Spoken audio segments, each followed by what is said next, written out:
চোপার আজকাল প্রচুর brand promotion পায়।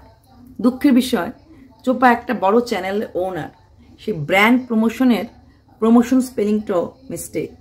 PRA না চোপা, PRO, brand promotion. To promote something is called promotion. আমরা বলি না প্রমোটেড মানে ওপরে নিয়ে যাওয়া, সেটাকে তুমি স্পেলিংটা মিস্টেক। সেখানে তোমার প্রমোশনের জন্য তোমার কাছে ফেসবুক থেকে রিকোয়েস্ট আসছে, ফেসবুক পেজে তুমি করবে, তুমি ইনস্টাগ্রামে ব্র্যান্ড প্রমোশন করবে। তোমাকে একজন যে ম্যাডাম তোমার কাছে এতগুলি প্রমোশনের ভিডিও পাঠাচ্ছে, মানে প্রমোশন করানোর রিকোয়েস্ট করছে, উনি দেখেননি যে তোমার চ্যানেলের ওপরে ব্র্যান্ড প্রমোশন ওয়ার্ডটা ভুল? কি করে না দেখে পারলো? তুমি নয় সেই স্পেলিংটা জানো না, তোমার ম্যাডাম যিনি তোমাকে সাহায্য করছেন এতগুলি ব্র্যান্ড প্রমোশন পেতে, ওনারা দেখা উচিত ছিল। যাই হোক, তোমার ইচ্ছা, তুমি ঠিক করবে কি করবে না। ভুলটা দেখলাম তাই বললাম। এবার আসছি চোপার ভিডিও। ওই যে বললাম চোপার ভিডিওতে মেইন ছিল ব্র্যান্ড প্রমোশন। সেই ফেসবুকের থেকে জুতোর একটা আসছে, তারপরে একটা বটলের এসছে। ও কালকেও বলেছিল ওর প্রচুর প্রমোশনের ভিডিও আসে, কিন্তু ওর সময় হচ্ছিল না, মানে এত ব্যস্ত থাকে প্রমোশনের ভিডিও দিতে সময় পায় না। তারপর অ্যাজ ইউজুয়াল কিছুক্ষণ পরে মা মেয়ে বেরিয়ে গেল কোথাও নেমন্তন্ন বাড়িতে যাবে। সেই নেমন্তন্ন বাড়ির জন্য শাড়ি কিনতে, শাড়ি কিনলো। ওখানে গিয়ে যাওয়ার পর চোপা কোথাও গেলে তো কোনো কিছু পছন্দ হবেই, আইসক্রিম চোপা কিনবেই। বাড়ির লোকজন আইসক্রিম কিনে টেনে নিয়ে আসলো। আসার পর সেই খাওয়া দাওয়া, তারপর বিকেলবেলা ঠাম্মির সেই ফ্রেঞ্চ ফ্রাইজ বানাচ্ছিল, মানে আলু দিয়ে। তো উনি একটা বয়স্ক মানুষ হয়ে এত কিছু বানান, এত কিছু করেন, হ্যাঁ, সেখানে দাঁড়িয়ে কিন্তু চোপা বা চোপার বৌদি হাত টাত নাড়তে বেশি ভালো। বৌদি তাও মাঝে মাঝে করে, কিন্তু নর্মালি কিন্তু এই ঠাম্মি বা ওর মা দুজনই, দুই মহিলায় আইদার ঠাম্মি করছে নয় মা করছে। হ্যাঁ, ঠাম্মি যখন কাজ করার করছে, কাজ না থাকলে লুড্ডু খেলছে, লুড্ডু না খেলে টিভি দেখছে, টিভি না দেখলে মাঝে মাঝে নাচানাচি করছে। তারপর চোপা কিনতে গেল, আবার কিছু কিনবে না এক্সট্রা হতে পারে, কিনতে গেল। কেনার পর আসলো, আসার পর অনেকগুলো ড্রেস কিনেছে, হ্যান্ড কিনেছে, সেগুলো সবগুলোরই অনেকগুলোরই হাতা ঠিক করতে লাগবে, কোনটার বডি খাপাতে লাগবে, মানে টাইট ফিটিং করতে লাগবে। ফিটিংসটা খুব দরকার। তো চোপা সেগুলির জন্য আবার রাত্রেবেলা দাদা ভাইয়ের টোটো নিয়ে আসলো, আবার রাত্রেবেলা বেরোলো। সেই নাইটি পরেই বেরিয়ে গেল, এবং বেরোনোর পর কোন কোন ড্রেস কি ঠিক করতে লাগবে সেটা দিতে গেল। তো অনেকবার লোকে ভিডিও করেছে যে যেখানে যার বাড়িতে যাওয়া বা যেখানে যাওয়া বেড়াতে সবসময় নাইটি পরে যেও না, কিন্তু তোমার মা আর তুমি সেই নাইটিটা ছাড়া রাখো না। তোমার বৌদি কিন্তু এভাবে নাইটি পরে ঘর থেকে বেরিয়ে যায় না। কোথাও যেতে গেলে মোটামুটি একটা দেখেছি কুর্তি পরে যায়। এইটুকুন সেন্স কিন্তু তোমার বৌদির মধ্যে আছে, এটা তোমাদের মা আর মেয়ের মধ্যে আমি দেখি না। সব জায়গাতেই মা একটা নাইটি পরলো, একটা ওড়না লাগিয়ে দিল, বাস হয়ে গেল, সে যেখানেই যাক না কেন। তারপর সেখানে গিয়ে এসে সেই ড্রেসগুলো ঠিক করতে দিয়ে আসলো, কোথায় কি খাপাতে হবে না হবে। যখন চোপা তার শাড়ি কিনতে গেছিল গিফটের জন্য, চোপা তার ঠাম্মির জন্য একটা খুব সুন্দর শাড়ি কিনলো গ্রিন কালারের মধ্যে। চোপা বললো এখন যে দুটো শাড়ি আছে সেই দুটো শাড়ি চোপারাই কিনে দিয়েছিল। তোমার ঠাম্মি শুধু দুটো শাড়ি আছে কেন? দুটো শাড়ি যেটা বাড়িতে পরে বলছো সেই দুটো শাড়ি তোমরা কিনে, দুটো শাড়ি কেন? আর শাড়ি বাড়িতে পরার নেই? এখন শাড়ি কিনে দিলে, এত শাড়ি কম কেন ঠাম্মির জন্য? অ্যাটলিস্ট 4-5টা শাড়ি তো লাগে বাড়িতে পরার জন্য, তিনি রোজ শাড়ি পরেন, তো এত কম শাড়িটা বুঝলাম না। ঠাম্মির জন্য দিলে একটা দুটো শাড়ি কিনতেছিলে, খুব তো দামি শাড়ি না। কারণ বৃষ্টি বাদল দিন আসছে, দুটো শাড়ি ধুয়ে দিলে পরে না শুকলে কি পরবেন উনি? বাড়িতে পরার জন্য বেশি কাপড় লাগে না? বুঝলাম না তোমার এত কেন কম শাড়ি তোমার ঠাম্মি। তুমিই বললে দুটো শাড়ি একটা অদলা বদলা করে বোধ পরে, একটা তুমি কিনে দিয়েছো। বৃষ্টি বাদলের দিনে আরও, বৃষ্টি বাদল আসলে আরও অসুবিধা হবে। তারপর চোপা বলল ওই শাড়ির ব্যাপারটা কিনতে গিয়ে বললো। এই ছিল চোপার ভিডিওর আজকে রিভিউ। সেইখানে ভিডিওটার মধ্যে একটা ব্লগারের লাইফস্টাইলে কি দেখলাম। হ্যাঁ, রাত্রে খাওয়ার সময় চোপা একটুখানি খুন্তি নেড়েছে, পাঁপড়টা ভেজেছে, এটা দেখেছি। চোপা পাঁপড়টা ভেজেছে, কারণ রাত্রে খাওয়ার তেমন কিছু ছিল না, সেই কম কম খাওয়ারের মধ্যে পাঁপড়টা গিয়ে চোপা ভেজে এনেছে। একটা ব্লগারের শুধু দুবার, একবার মার সাথে ঘুরতে যাওয়া, একবার দাদার সাথে ওই কাপড়ের দোকানে যাওয়া, আর দুটো ব্র্যান্ড প্রমোশন নিয়ে কথা বললো। ব্র্যান্ড প্রমোশন কি আসবে না আসবে, ওই যে কাপড়গুলি দেখাবে সেলাই সেটা নিয়ে কথা বললো, আর ওই দুটো শাড়িকে শাড়ি দুটো দেখালো। যার জন্য কিনেছে শাড়িটা একদম পুরোটাই দেখিয়ে দিল, পুরো আঁচল সবই। যার জন্য যাবে যদি ওই ব্লগ দেখে তাহলে পুরোটাই দেখে ফেললো কোথায় কি কি শাড়ি পরছে।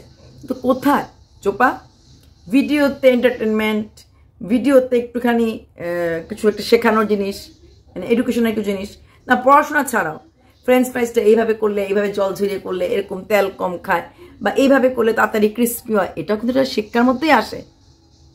নাই তো, সেগুলি নাই, কোনো কিছুই ভিডিওটার মধ্যে নেই, না এডুকেটিভ না এন্টারটেনিং, কিছুই নেই। ওই ফিটিংস আর এসে আর রান্না বান্নার মধ্যে সমস্ত দেখলাম না, জাস্ট ওই ওই অল্প অল্প যেটা দেখালো ঠাম্মি সেটুকুনি। একটা তো ছোটো ব্লগ করছো, তার মধ্যে বেশি কিছু দেখাচ্ছ না কেন? তারপর কদিন ধরে চোপা, 2 দিন ধরে দেখলাম চোপা ওপরের ঘরে ঘুমাচ্ছে, নিচের ঘরে ঘুমোচ্ছে না। বাপি নেই, বাপি না থাকলো আগে ঠাম্মির সাথেই ঘুমোতো। 2 দিন ধরে, ওই দিন বললো না এডিটিং করতে অসুবিধা হয়, হ্যাঁ নয়, অনেক রাত হয়ে যাবে ঠাম্মি, তাহলে এডিটিং বা গেম, তুমি নিজেই বলেছো সারা রাত্র গেম খেলো, তখন ঠাম্মির অসুবিধা হতো না? হঠাৎ করে 2 দিন ধরে অসুবিধা হচ্ছে, ঠাম্মিকে একা ঘরে আর তুমি মার ঘরে। আগে প্রচণ্ড গরম ছিল, প্রচণ্ড অসুবিধা ছিল, তারপরেও কিন্তু তুমি ওপরে ঘুমোওনি, নিচেই ঘুমো ঠাম্মির সাথে। হ্যাঁ, কদিন দেখেছি তুমি নিচে মাটিতেও ঘুমিয়েছো, গরমে ঠাম্মি খাটে ঘুমিয়েছে, এটাও দেখেছি। কিন্তু এখন তুমি ওপরে ঘরে ঘুমোচ্ছ, সেরকম একটা গরম নেই। আর কি বলছো, ঠাম্মির অসুবিধা হবে, তুমি যেহেতু ব্র্যান্ড পোষণ করছো। এই কথাগুলি ঠিক মানা গেল না চোপা। অন্য কোনো কারণে তুমি ওপরে ঘুমোচ্ছ, কেন কারণ সে জানি না, এটা তুমি মুখ ফুটে বলছো না, কারণটা অন্য। তুমি বলছো যে আমি ওপরে ঘুমোচ্ছি কারণ বাপি নেই মার সাথে, কিন্তু কই এতদিন যে ঠাম্মির সাথে নিচে ঘুমোতে, মা বাপি তো মাঝখানে ইলেকশন টাইপটা পুরোটাই ছিল না, কই তুমি নিচেই ঘুমোতে। তোমার এডিটিং করার জন্য ঠাম্মির ডিস্টার্ব হয়, সেটা তো হওয়ার কথা না। তোমার এডিটিং করার জন্য যদি ঠাম্মির ডিস্টার্ব হতো, এতদিন ডিস্টার্ব হতো? বা তুমি যখন গেম চ্যানেল চালাতে তখন ডিস্টার্ব হতো? হঠাৎ করে তুমি 2 দিন ধরে ওপরে ঘুমোতে আসছো, এটাও যেন একটু কেমন কেমন লাগছে, কিছু একটা লুকোচ্ছ মনে হচ্ছে। না না না, সেদিন তুমি বললে যে অনেক রাত্রে যাবে, স্নান করে যাবে, তার জন্য ঠাম্মিকে ঘুমোতে হলে। ঠাম্মি কিন্তু নিজেও লেটে ঘুমোয়, আর প্রচণ্ড গরম এর আগে পড়েছিল তোমাদের কলকাতাতে, তোমার ঠাম্মি ছিলেন, তুমি ঠাম্মির সাথেই ঘুমেছো, তখনও নিশ্চয় চান করেছো, তখনও নিশ্চয় অনেক রাস্তায় ঘুমিয়েছো, তখন ঠাম্মি ডিস্টার্ব হয়নি, এখন ডিস্টার্ব হচ্ছে। চোপা এই কথাগুলি না ঠিক মানতে পারলাম না। তুমি বল মানে না, না মানে না মানো, হঠাৎ করে তুমি ওপরে ঘরে ঘুমোচ্ছ, ঠাম্মির অসুবিধা হয়, বা পেলেই তুমি নিচে চলে যাবে আবার, না মার খাটটা বড়। তার প্রচণ্ড গরমের সময়, যখন তোমাদের ইলেকশন চলছে, তোমাদেরকে তখন প্রচণ্ড গরম, সেই গরমে তুমি ঠাম্মির সাথে ঘুমিয়েছ, সেই গরমে তুমি দূরে যাওনি, তো এখন তুমি কেন বলছো তুমি ঘুমোতে পারবে না, ওপরে যাচ্ছ? জিনিসটা না কেমন জানি লাগছে। আসলে কথা, তুমি অনেক কিছু লুকোও তো, ওপেন তুমি বলে ওপেন কী করে না, ওপেন হওয়া যায়, ওপেন সব কিছু ওপেন বলে দেওয়া হয়। এতদিন তো এডিটিং করলে হ্যান্ড করে অসুবিধা হলো না, প্রচণ্ড গরমে তুমি নিচে ঘুমালে ঠাম্মি ওপর ঘুমালো, অসুবিধা হলো না। হঠাৎ করে তোমার মনে হচ্ছে তোমার এডিটিং, তোমার নিচের জন্য ঠাম্মি অসুবিধা হতে পারে, তুমি ওপরে ঘুমোচ্ছ, তোমার কিছু কাজ থাকে উপরে ঘুমানোর জন্য। এবার হাজম নিওয়া, একটু এমন কিছু বলো যাতে আমরা জিনিসটা নিতে পারি, উই ক্যান টেক দ্যাট। হ্যাঁ, ও বলছে এটা এটা হতে পারে, হ্যাঁ মেবি মেবি মেবি, কিন্তু এমন কিছু অজুহাত দিচ্ছে এটা নিতে পারছি না। এডিটিং করতে অসুবিধা হয়, অনেক রাত্রে স্নান করে যাবো, একদিন ঠিক আছে, দ্বিতীয় দিনও আবার আসলে ওটা ঠিক বুঝতে পারলাম না।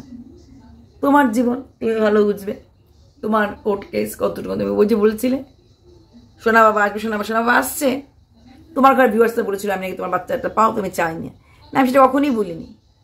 তুমি খুব ঢাক ঢোল পিটিয়েছিলে সোনা বাবা আসছে, সোনা বাবা আসছে, আর বেশি দিন না, হ্যান না তেন না, জুন শেষ হয়ে যাবে, তাও কিন্তু সোনা বাবার দেখা নেই।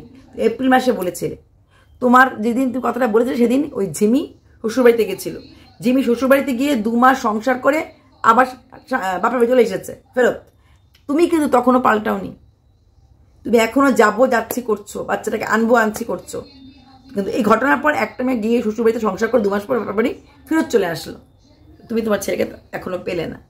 তখন আমি বলেছিলাম সব কিছু দেখিয়ে দিও না, সব কিছু বলে দিও না, একদম কোন স্কুলে পড়ছে তুমি ঠিক করে ফেলেছে। ওই দিন যদি ওরা না করতো, তোমরা বলো না কোন স্কুলে পড়ছো বলো না, তুমি বলে দিতে পারতে তুমি কোন স্কুলে ভর্তি করাবে ঠিক করেছো না করেছো।